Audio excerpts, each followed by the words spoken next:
Well, as you can see, things have changed a little bit again.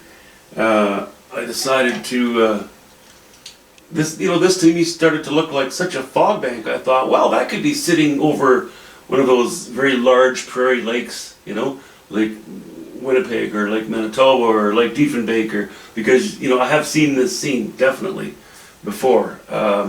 So I decided to make this look a little more like water. And that worked out okay.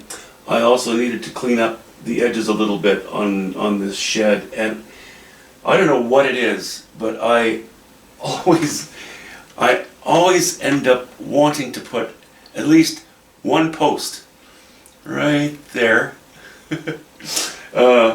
beside the shed. It's almost as though it's just too barren if it's just the structure by itself. So now it has a little bit of company.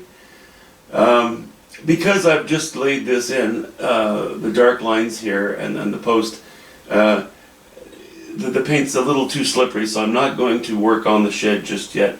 Might do it later today, but right now let's put some paint in the foreground here. We'll sort of establish this splash of light coming across. So off we go.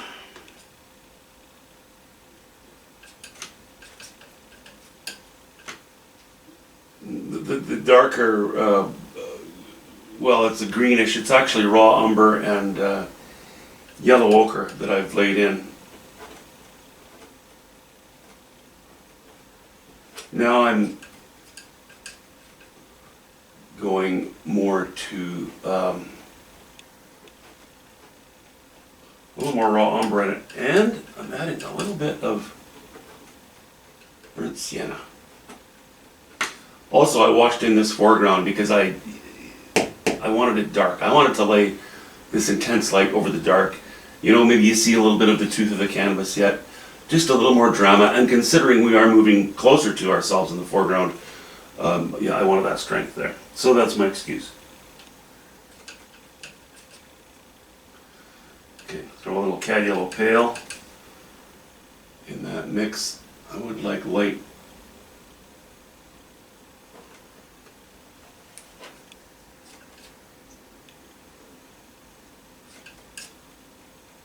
Staying away from the highest values. Just blocking in the general light here.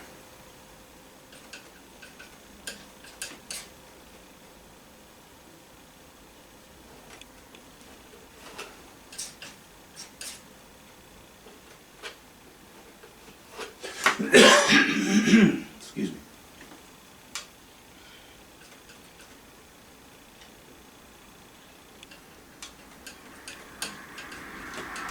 More raw umber.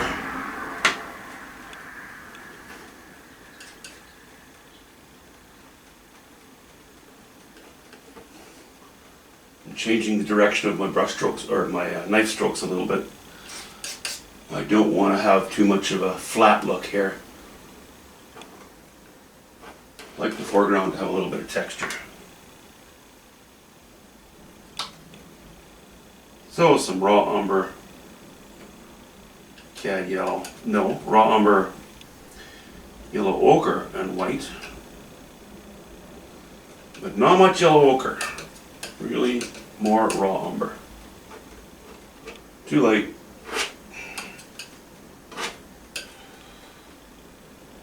Darker, darker, darker.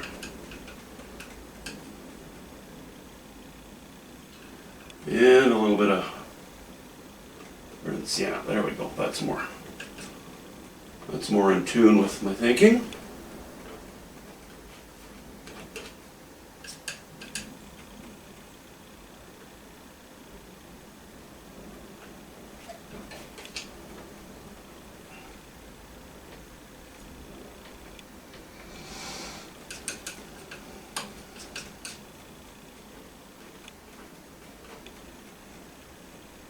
I'll just add a little shot of alizarin crimson in.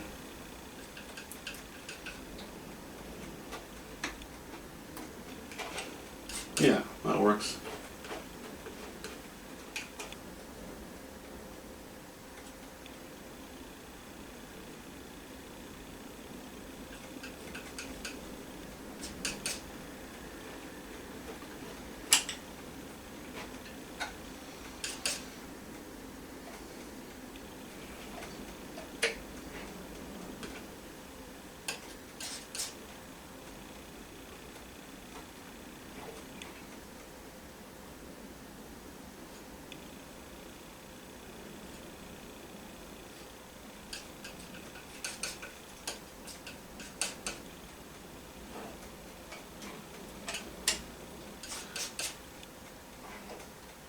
This is almost straight raw umber and a little bit of alizarin crimson.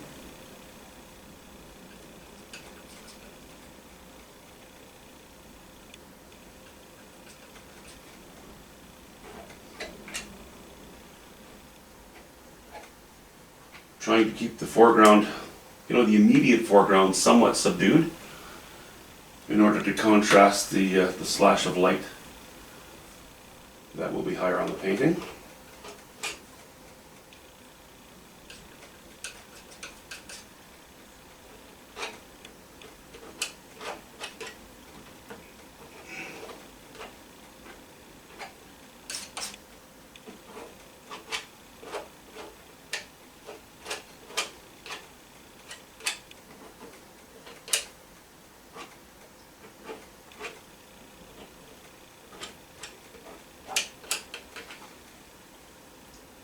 Going back to a little more yellow ochre.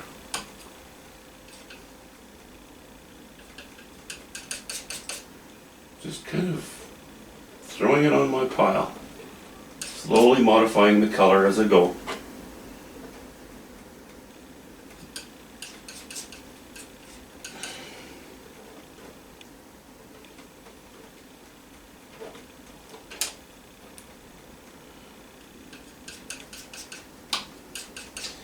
You go through a lot of paint when you're using a knife. Don't be cheap. Don't try to be cheap. At this point, you'll end up with a very... If you try to be too chintzy with your paint, you'll end up with a very weak oil painting. You lose that strength of stroke.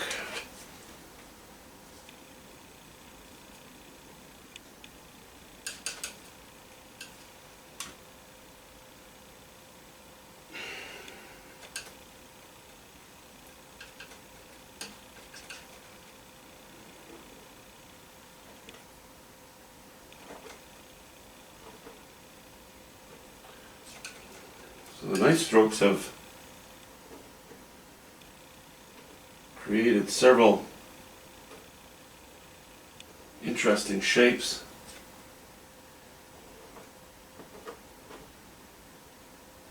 So I'll try to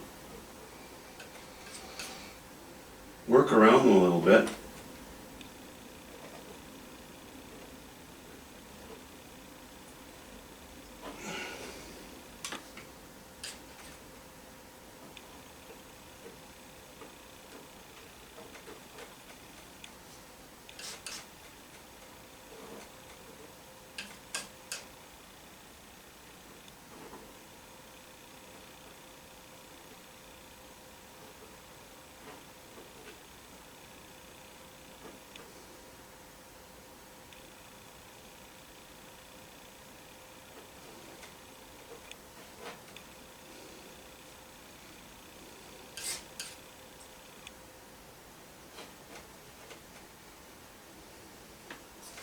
So you can see how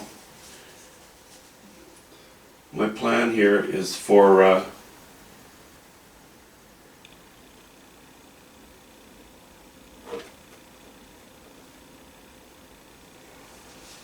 this left-hand corner to taper down, so we end up with sort of a curve heading a little bit down and to the right of the painting. That also helps to oppose the curve of the sky dipping down. So, it's sort of a, not quite a convergence, but aiming in that direction. Again, it adds a little bit of balance to things. It's a safe play.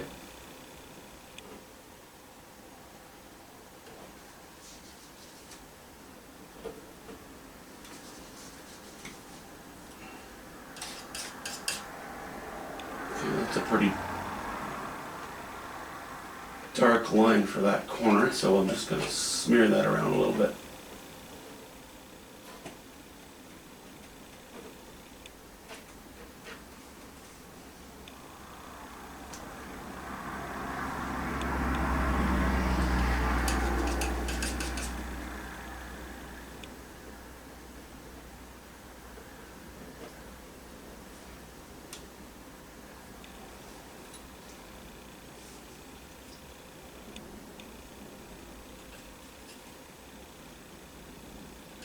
There's a little bit of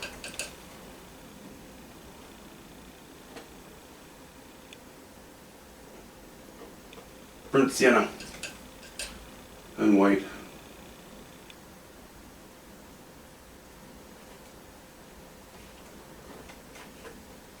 Try to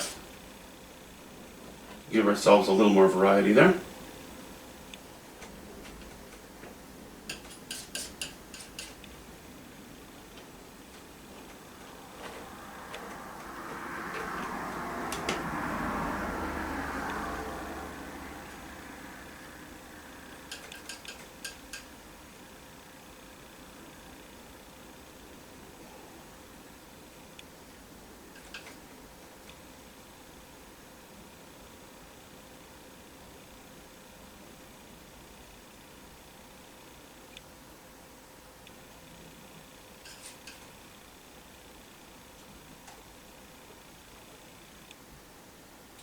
Taking a lighter color and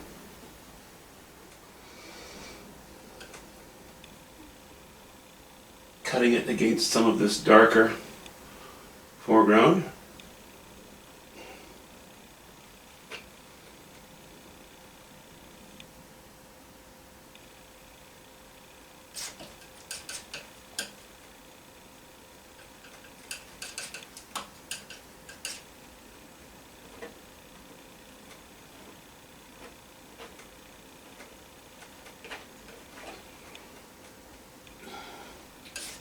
Back to our yellow ochre and raw umber. It's a little more blasé, it's a little less colorful, low chroma, even though the value still has a bit of height to it.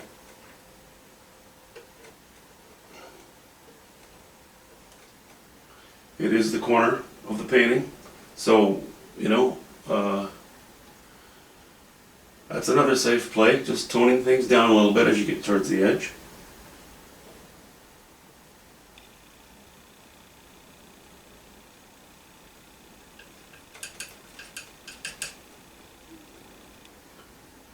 I guess I'm making more safe plays on this painting than I often do because I'm doing this a little bit for illustrative purposes.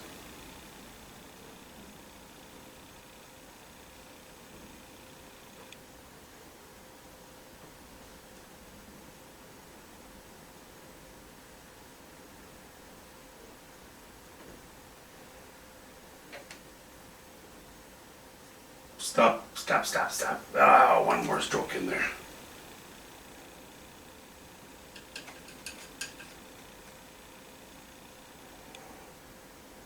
Still too strong.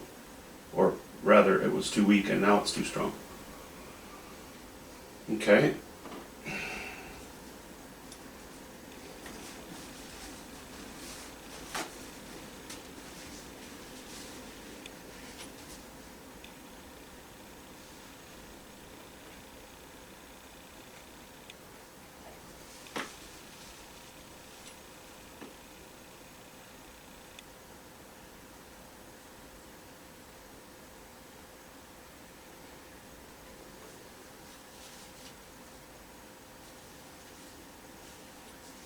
Okay, I'm going to hold off at that. I don't want to bring this yellow right up to the shed because the shed sits behind this yellow. So I don't want to paint, you know, whatever shapes I'm going to have. It's going to be fairly flat, but there will be some irregularity. I don't want to paint that in front of the shed and then have to lay in around those shapes when I'm painting the shed. The shed, I want to use direct strokes, fairly strong, and if I need to cut into them, it's easier to do and it looks more natural. Sorry, my head's kind of half off the thing. Anyway, that's just a quickie. Foreground's mostly done now, you know, except for this slice and some highlights, which, yeah, I hope it gets tacky enough that I dare to attack that today. On video. Happy Monday. See you soon.